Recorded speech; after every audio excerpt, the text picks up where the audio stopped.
Hi there, this is Josh from Literary Gladiators, and today I am here to celebrate 1,500 subscribers on our channel for Literary Gladiators. We reached that point on October 5th, 2020, and even though algorithm was a bit iffy, we have made our way back to and exceeded 1,500 subscribers on our channel, and it is the next milestone that we approached. Our next goal is to get to 2,000 subscribers, which mathematically speaking, we would estimate getting there by the end of 2022. But I'm hoping to exceed expectations and reach 2,000 subscribers by October of 2021, which I think is a formidable goal. We just need to keep on going, and that's exactly what we plan to do. What I've noticed through the years is that since 2017, which was when we started taping our 6th season, we're currently releasing our 12th season, I've noticed that there was a greater deal of Gladiator interaction, and we were able to engage in some more discussions. We developed a more solid group of gladiators, and a lot of concentration was able to be made on the general discussions, which I think they're the focal point of the channel, even though the individual videos are things that I enjoy. I enjoy doing things that go beyond the general discussions, but the basis of Literary Gladiators has always been that general panel going over designated works of all forms. The whole idea that if it's written work, it's game. And next year, my goal is to recruit more people to take part on Literary Gladiators panel. We are going to kick off the year with the intent of engaging in a triathlon, where we plan to release at least one video a day during the month of January. We did this in February of 2018 and October of 2018. And I think that what this does is provides you, the viewer, with more material to check out. Even if you don't check it out immediately, we have things such as reviews and discussions that are timeless. I think the same can be said about store-specific book hauls, book tags, even if it may not be even if it's only the hot thing for so long. The foodie book tags, to me, are timeless. And I have a 26th one on the way. But another thing that we accomplished in September is that we got our first patron on Patreon. I'm really hoping to do more with that.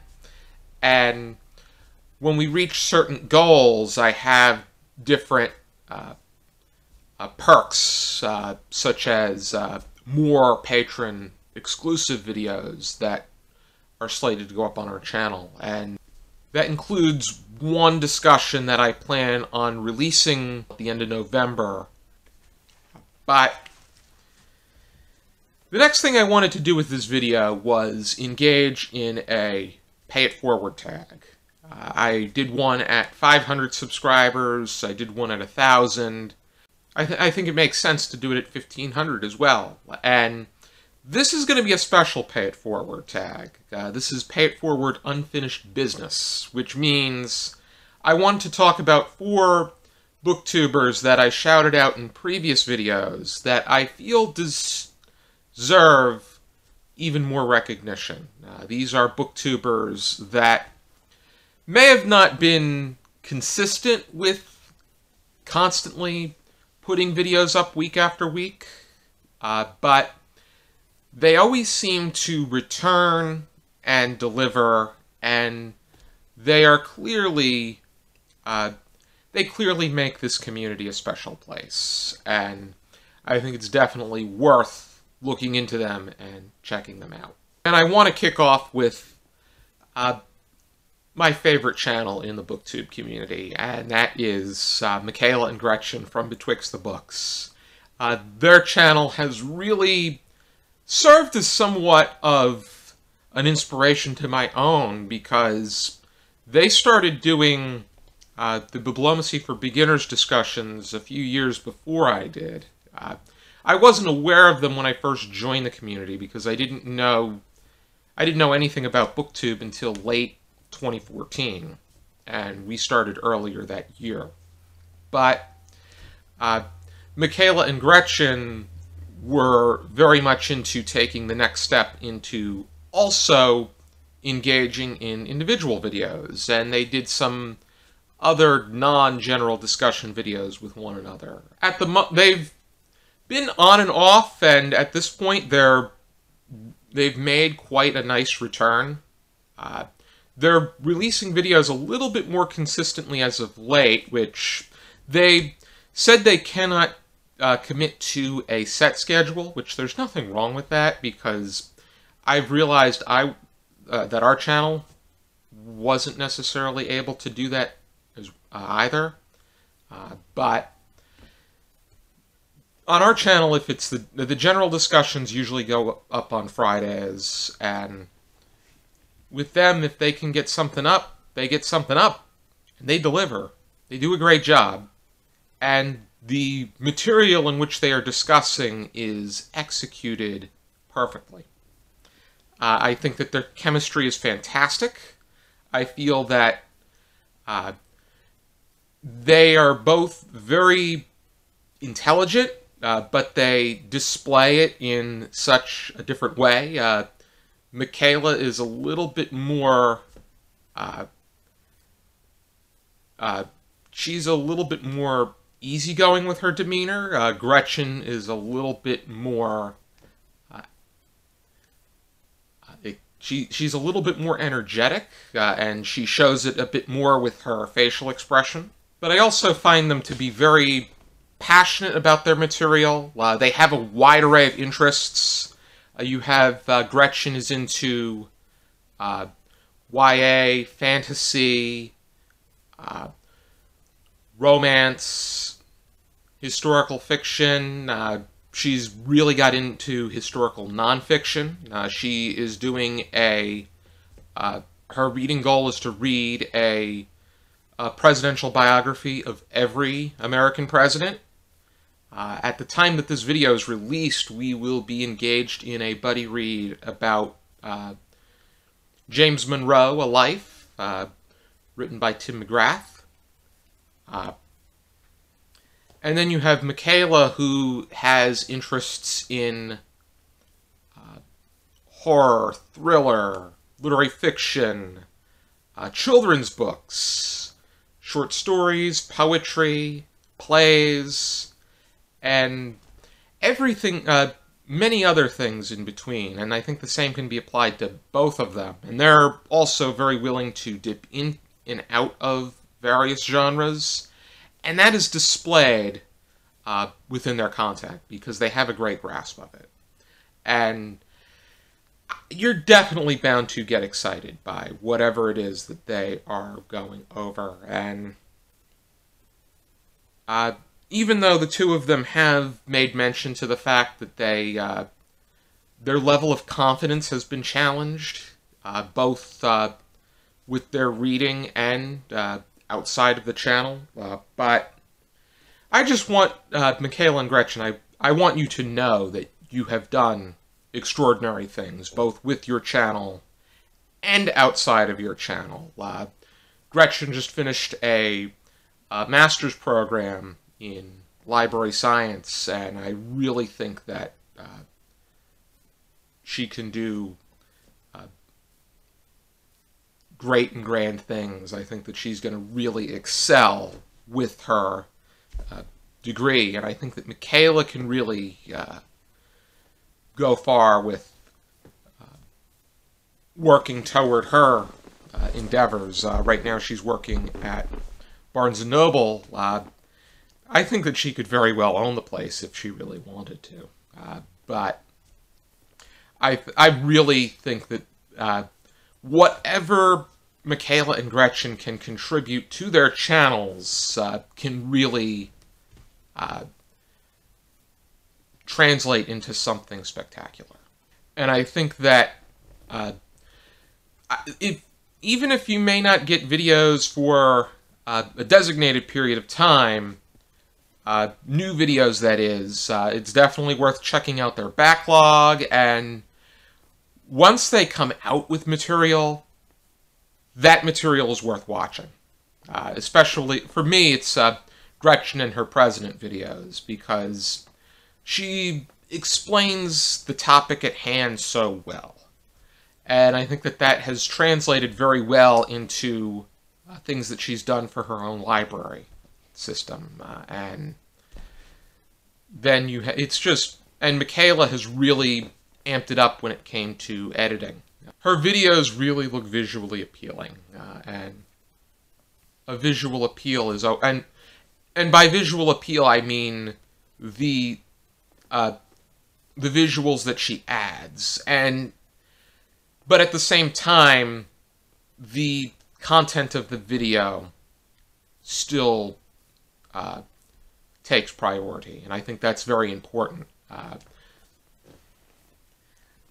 I think that they're a fantastic channel. I think that binge watching their videos is definitely something worth doing. The 3 figures shouldn't mean anything, and in fact they should be 4 figures, 5 figures, 6 figures. The next booktuber that I want to talk about is somebody that has remained consistent with releasing videos. I do not think that she's ever taken a break since she started creating videos for the Booktube community, and she's only gotten better, and that is Becca from the Book Sanctum. Becca's channel used to be called My Dreams of Reading, and that was the name that I used when I shouted out her channel in her first Pay It Forward tag appearance. But the one thing that really sticks out with Becca is her passionate responses to the material that she's talking about. If she loves something, you'll know it. If she hates something, you'll know it. She is very engaged with the subject matter that she's discussing. Her signature area of interest is graphic texts, and in particular, Marvel Comics. She has become the resident expert of Marvel Comics in the Booktube community. And I think that you could take that broader and consider her an expert in Marvel Comics on YouTube. And she's also started blogging about Marvel Comics as well. So the Book Sanctum is becoming a brand, and deservingly so, because this is an area that she's passionate about. She has been looking to get into social media as a career and for a living, but it could get challenging, and especially during these times. But I think that the most important thing to know about Becca is that she has put so much into this channel, and she deserves far more than she has. She should be in at least the 4 figures now, even, let's say, 5 figures and 6 figures if we really want to, because I think that the comic nerds are going to eat her channel up with a spoon. Because she is clearly an authority on Marvel, and we've engaged in several extended discussions through the years. She's quite a nice person to engage in various discussions about. While she also, in addition to graphic text, she also reads YA, fantasy, paranormal, steampunk. She's into a wide array of. She's into fairy tale retellings. She's getting a little bit more into contemporary as well, just things that interest her. And she definitely shows a great deal of it. And her editing on her videos as of recent, the visuals that she uses has really escalated. I like seeing those statistical details that she uses as far as her book ratings are concerned. I tend to use the 0 to 5 stars with half stars permitted. I think she just goes with 1 to 5, which it's easier to illustrate, but I think that everybody has their own methods, and whatever works best for them is what they should be doing. And Becca definitely does what she feels works best. And I think that as far as a quality from a quality standpoint, I think that our channel is extraordinary, and I think it's going to only get even more extraordinary. The next booktuber that I wanted to talk about is somebody that I believe she only released one video this year, but she still has a lot of timeless videos on her channel, and I can sense a possible comeback in the near future. It's an encouragement, though, not a demand, and I'm talking about Janelle from All the World's a Page. I remember shouting Janelle out when I reached 500 subscribers, and I think the one thing that viewers of this channel should know is if you admire Amy from the Dusty Bookshelf, you're also going to really admire Janelle from All the World's a Page, because they have very similar demeanors. They are very, they approach things very similarly. Janelle's reading tastes are a little bit different, but she is into works about feminism, literary fiction, things of that nature. And I feel that Janelle, she's very elaborate with her work, with her material. She definitely is passionate with her reviews and discussions. You definitely see a piece of her personality and of her demeanor be put into the reviews. She really gives great details and analogies. I remember doing a buddy read with her of Independent People by Haldor Laxness, and both of us, we were talking about it on Goodreads, and then we both released individual reviews, which got a pretty good response.